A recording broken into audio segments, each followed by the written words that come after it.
नमस्कार, आप सुन रहे हैं ये पुस्तक बकॉडियो पर। शहर का पार्क, एक्टिवा की सवारी और मासूम रोमांस। शैगी ट्यूशन के लिए उस दिन सुबह 10:30 बजे निकल गई। लक्ष्य भी होंडा एक्टिवा लेकर निकल गया। ट्यूशन के ही पास शैगी की गाड़ी एक दूसरे कोचिंग क्लास के पास रख दी और लक्ष्य की एक्टिवा में घूमने निकल गए। शैगी और लक्ष्य सिविक सेंटर में कुछ वक्त बिताकर सोच रहे थे कि कहाँ जाएं। फिर उन्होंने गाड़ी एवेन्यू रोड में चलाना शुरू कर दी। उस रोड में शहर के दूसरे रोड जैसी भीड़ नहीं रहती थी। काफी खाली चौड़ा रास्ता था।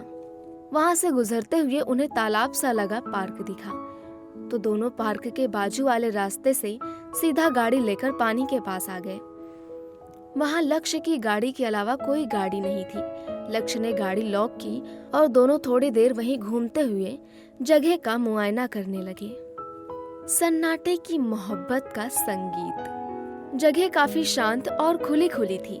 दूर दूर की चीजें आसानी से दिखाई दे रही थी। कुछ देर बाद दोनों चलते चलते पार्क की ओर पहुंच गए। वहां एक पेड़ के नीचे बैठकर दोनों बात कर रहे थे।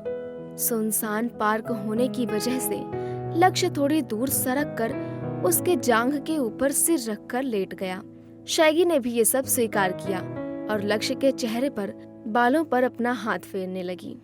हम बहुत कोजी महसूस कर रहे थे। बेहद प्यार के एहसास के अलावा एक फिजिकल बॉन्ड हम महसूस कर रहे थे। माहौल एकदम खुशनुमा था। लक्ष्य लेटकर शैगी की आंखों को देख रहा था और वो हल्की मुस्कान के साथ लक्ष्य को देख रही थी। नजदीकियां, चुन्नी की ओट और धड़कनों की खामोशी। कुछ देर बाद लक्ष्य ने उसके बूब्स, जो उसके ऊपर ही थे, उन्हें कपड़ों के ऊपर से ही महसूस किया, चूमा और अपने चेहरे से सटाया और दबाया। उसने सूट पहना था, इसलिए उसके पास चुन्नी थी, जिसको उसने थोड़ी देर बाद लक्ष्य को ढकने के लिए इस्तेमाल किया। लक्ष्य क्या कर रहा है किसी को नहीं दिखता, पर समझने वाले समझ सकते होंगे।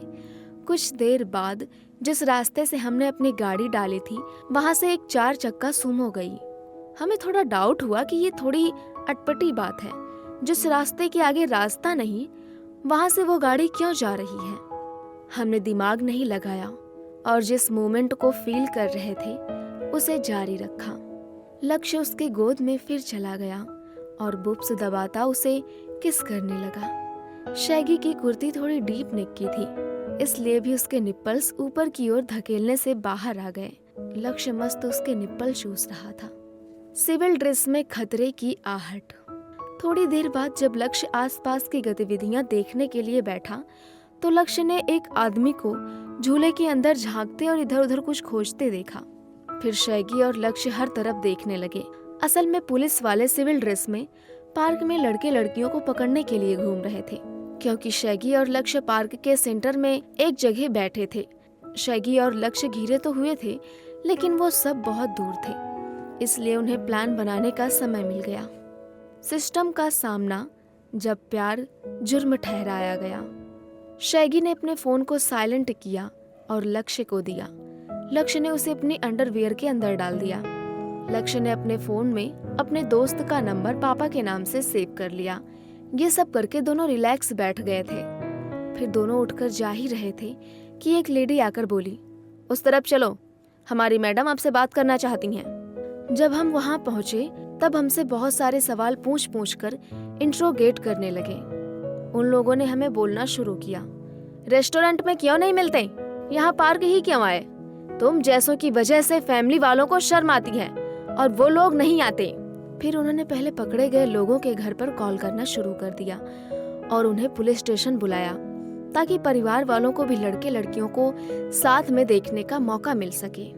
जब पुलिस वाले ने शैगी के पापा का नंबर मांगा तो उसने अपना ही नंबर दे दिया।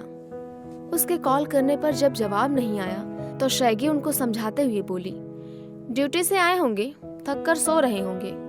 पुलिस वाले बार बार फोन करते, पर फोन लक्ष्य के ही अंडरवियर में था। कैसे कोई जवाब देता?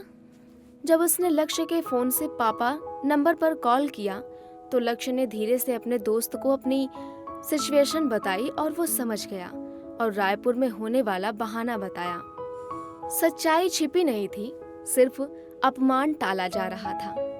पुलिस वाले ने बोला, लड़के को हम तभी छोड़ेंगे जब तक अभिभावक स्टेशन आकर इसे ले ना जाएं।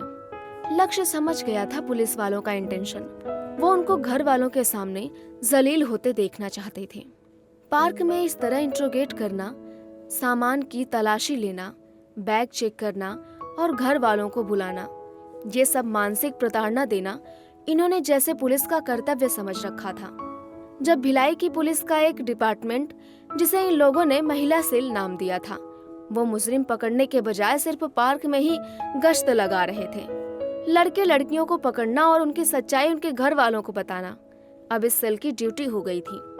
उन्हें लगता था कि माँ बाप जो उनसे आकर मिलते हैं, उनका धन्यवाद करते हैं, वही उनका पुरस्कार है। वो समाज सेवक बनकर पब्लिक को सचेत करने की मुहिम का हिस्सा जैसे बन गए थे। लक्ष्य के मन में तो आया कि उनसे पूछूं, प्यार करना गुनाह है क्या? लेकिन उनकी शक्लें इतनी खड़ूस थीं कि मन ही नहीं किया। किसी के भी अंदर करुणा, प्रेम और समझदारी का भाव दिख ही नहीं रहा था। सब क्रूर और गुस्से में बात करने वाले परेशान आत्माएं लग रहे थे। उस वक्त ऐसा लग रहा था जैसे इन्हीं का ईगो सेटिफाई हो जाए। बस यही उनका मकसद है, डर के बीच आत्मबल और भरोसे की साझेदारी। उनको कुछ बोलना मतलब आ बैल मुझे मार।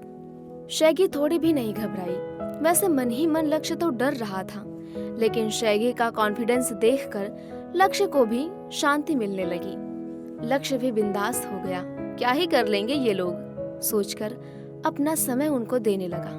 क्योंकि घर वाले अवेलेबल नहीं थे, शैगी और लक्ष्य को पुलिस स्टेशन ले जाने की बात होने लगी। शैगी और लक्ष्य ने माफी मांगी और जाने देने का आग्रह किया, किंतु वे लोग मान ही नहीं रहे थे। उनमें से एक ने लक्ष्य की गाड़ी की चाबी मांगी कि मैं स्टेशन लेकर आता हूँ। लक्ष्य ने उसे चाबी देते समय बताया, गाड़ी पीछे तालाब के पास है। उसने हल्की सी हंसी दबाई और चलता बना। एक गाड़ी जो भीतर से नहीं खुलती। लक्ष्य और सैगी को सुमो की बीच वाली पैसेंजर सीट में बैठाया गया। उस दिन लक्ष्य को पता चला कि पुलिस की गाड़ी अंदर से नहीं खुलती, उसका दरवाजा केवल बाहर से ही खुलता है। शैगी और लक्ष्य पुलिस स्टेशन पहुंच गए। वहां उनके अलावा और 3 कपल को एक कमरे में बिठाया गया था। धीरे धीरे सब अपने घर वालों के आने की वजह से जाने लगे। लास्ट में लक्ष्य और शैगी ही बचे रह गए। फेक फैमिली, सच्चे दोस्त और जुगाड़ की कामयाबी। लक्ष्य के दोस्त ने लक्ष्य के स्ट्रीट के एक भैया को थाने लाया। उनके थाने में पहचान चलती थी। उसे जिस इंस्पेक्टर से डर लगता था, उसी को उसने आते ही कहीं से देख लिया। अब वो अंदर जाने से मना करने लगा, तो उसके दोस्त रिंकू भैया को लक्ष्य के पर्सनल डिटेल बताकर तैयार किया गया और थाने के अंदर भेजा गया। जैसे ही रिंकू भैया अंदर आए, शैगी ने उन्हें अपना चाचा बताना शुरू कर दिया। हम दोनों के फेक परिवार वाले बना दिए गए हैं और वो एक एक करके आएंगे ताकि तमाशा ना हो। रिंकू भैया अंदर ही अंदर टेंशन में आ गए, क्योंकि तैयारी लड़के की गई थी और अब प्लान एकदम से बदल गया। उन्हें तो लड़की के बारे में कुछ भी पता नहीं था, नाम तक नहीं। फिर भी जैसे तैसे सब मैनेज हो गया और पुलिस ने शैगी को जाने दिया। सिस्टम का खेल और उसका दिल में डर। जब बहुत देर तक लक्ष्य के लिए कोई नहीं आया, तो उस रूम में लक्ष्य उन्हें चुभने लगा। तो उन्होंने दया दिखाते हुए आपस में बात की, क्या करें इस लड़के का, इसके घर वाले को तो इसकी फिक्र ही नहीं है। दूसरा बोला, छोड़ देते हैं, क्या कर सकते हैं।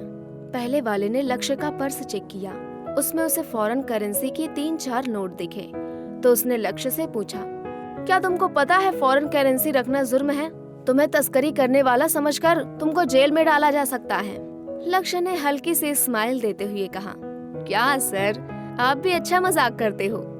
ये तो मैं नेपाल गया था, वहाँ से लाया था, और जो दूसरे नोट है वो परिवार वाले जब फॉरेन गए थे तो वहाँ से ले आए हैं। मुझे नोट कलेक्ट करना अच्छा लगता है। अलग अलग हर देश के नोट में रखना चाहता हूँ। नोट रखना क्या ये जुर्म है? उसने फटकारते हुए बोला, जमा करना है तो घर पर करो, पर्स में मत रखो, ये सब मैं जब्त करता हूँ, ये रखना गैर कानूनी है। और लक्ष्य के सारे नोट रखकर लक्ष्य को जाने बोला। अभी आप सुन रहे थे ये पुस्तक बकॉडियो पर। आपको ये किताब कैसी लगी कमेंट में हमें जरूर बताएं। साथ ही स्क्रीन पर दिए गए सभी प्लेटफॉर्म्स पर हमको फॉलो करना ना भूलें। धन्यवाद।